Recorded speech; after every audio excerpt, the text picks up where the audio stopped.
jeung abdi mamaotan ku Gusti bari kaayaan pasrah ka Gusti.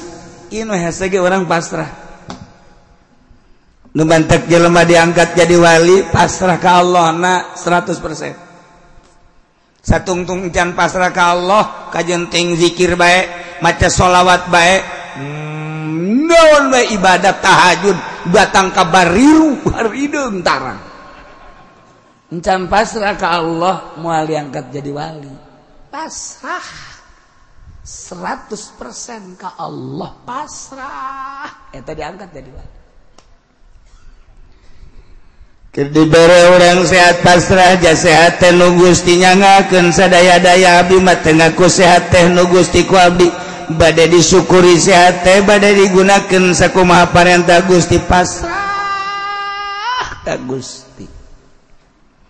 Ketika Gusti mere muriang atuh Gusti jeung muriang ge ti Gusti. Eueuh hiji panyakit lamun lain ti Gusti adapun jelema mangan saukur sebab-sabab kadaharan sebab-sabab cuaca dengan sakadar sebab-sabab jakadaran nu Gusti inuman anu Gusti cuaca teh nu Gusti maka tu abdi ku ari dibere muriang abdi nu Gusti panyakit nu Gusti dientepkeun ka abdi anu Gusti nyangakeun sadaya-daya mangga ieu gering teh ku abdi dipasrahkeun ka Gusti keur ngaji mah bener kakarak dibere sales bae. Aduh, skutu takut teteh. Urang usaha ku ari dibere maju nyangakeun sadaya-daya Gusti. Ieu harta janu Gusti abdi teh nu Gusti dilindeukeun harta ku Gusti ka abdi. Abdi teh ku ari keur aya dina nikmat harta mangga ku abdi. Maka ku abdi rek disangakeun ka Gusti sesuai jeung parentah Gusti. Moal ku abdi dipake maksiat. Menang 2 bulan kemudian bangkrut usahana. Abdi ti Gusti dagang ge tanagana ti Gusti kajaho abdi ti Gusti relasi-relasi ti Gusti sagala rupa ge jadi gerakeun ku Gusti ku ari relasi teu daek meuli ka abdi bos teu daek ngaluarkeun barang ka abdi padahal mah duit aya di abdi sagala rupa aya di abdi tapi eueuh kesempatan ieu teh nang Gusti deui boro-boro bos ngaluarkeun barang nu aya ge dibawaan ku batur ludes kabeh rugi nyangakeun sadaya-daya ka Gusti. Dukun moal maju lamun pasrah kieu dukun moal maju pasrah jasa. Gusti abdi boga kabogo geus sataun abdi bebenean jeung manehanana geus aya janji setia sehidup semati abdi teh geus janji ka cai jadi saleuwi ka darat jadi salogak tapi ternyata Gusti aya cocodot bebene abdi dibawa ku cocodot jangakeun sadaya-daya abdi nu Gusti itu bebene abdi nu Gusti cocodot ge nu Gusti mangga abdi madak neangan gantina bae jayakeun urang Lampung putih geulis sanajan galak pasrah ka Gusti geus masyaallah eueuh pasrah kitu. Nah, eta keur carita-carita kos kitu tah. Kuari salat, pasrah. Urang hese pasrah kan. Urang mah ieu nangtung teh urang mah maksakeun, ruku maksakeun lain pasrah. Sujud ge urang mah maksakeun lain pasrah. Babacaan ge urang mah maksakeun lain pasrah. Oh, mau boga janji mah. Urang salat magrib aja ditungguan ku jeung tungguan ulah Gusti aing salat teh ke pangeran. Soalnya Allah Akbar boling siap kita sholat kos gitu jasa enggak sholat gas cepat amat jumping kan eta lain pasrah nah timimiti wuduna pasrah ka Allah abdi nu Gusti gerak nu Gusti cai nu Gusti ngocor nageh ku Gusti kuari abdi wudu titah ku Gusti teu aya nu abdian sadayana ge nu Gusti pasrah lain sungut ieu keur nyaritakeun rasa pasrah abeh urang bisa mulai beres ngala wudu terus urang make baju Gusti dititahna ge katuh heula tayamun ngaranna ngasupkeun bajuna ge katuh heula terus kenca terus dikacingkeun ku urang ieu make baju teh Gusti karena Gusti lain karena sasaha anu intina mah ieu teh nutupan aurat ka Gusti adapun urusan aurat nama sakadar baina surah wa rukbah tapi kadieu nama tambahan ku adab abdi teh jore ja aya baju teh lamun sakadar baju nu biasa bae mah ieu baju ti Gusti deuk ka Gusti keun teu hayang kadeuleu ku sasangan ku Gusti beja pamere Gusti masyaallah ake samping gitu keneh berangkat orang abdi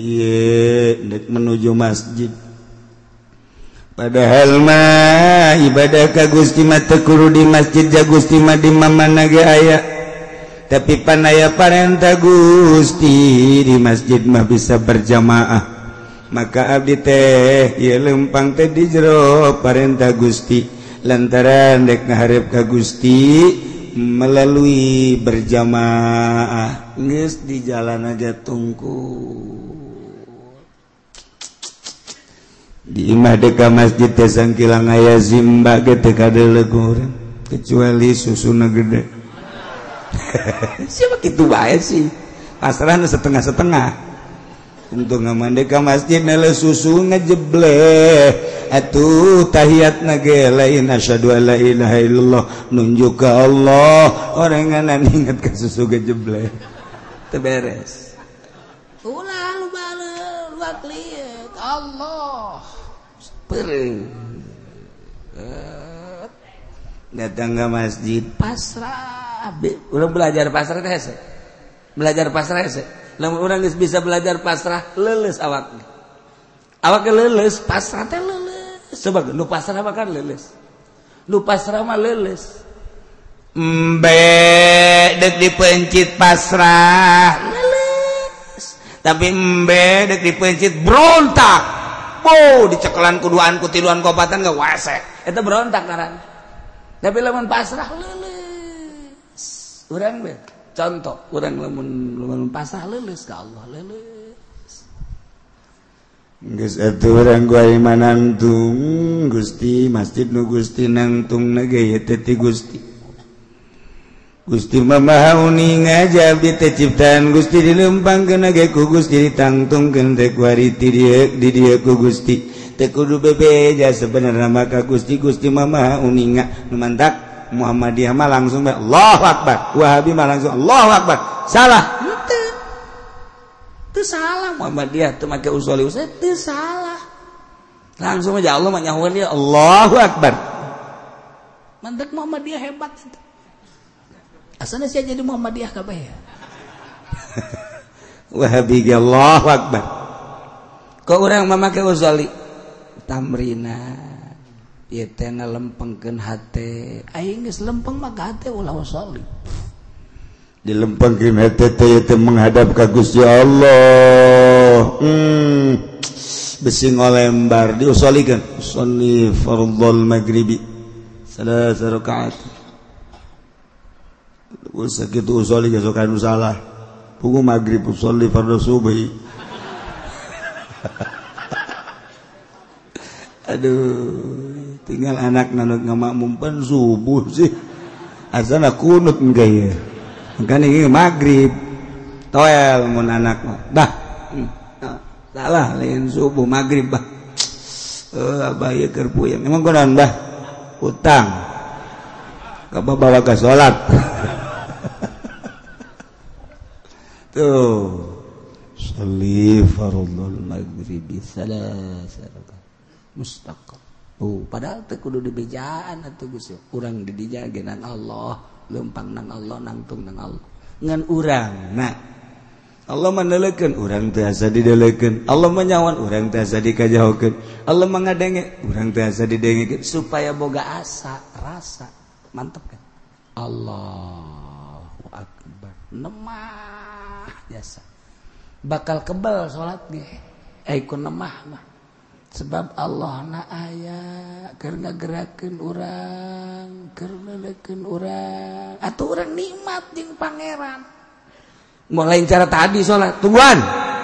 salih Allah akbar gari magun dolin loh dolin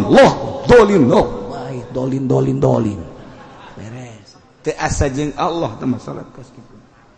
do ieu rasa ieu ge mantap wa tawaffana muslimin mautkeun abdi Gusti dalam keadaan pasrah.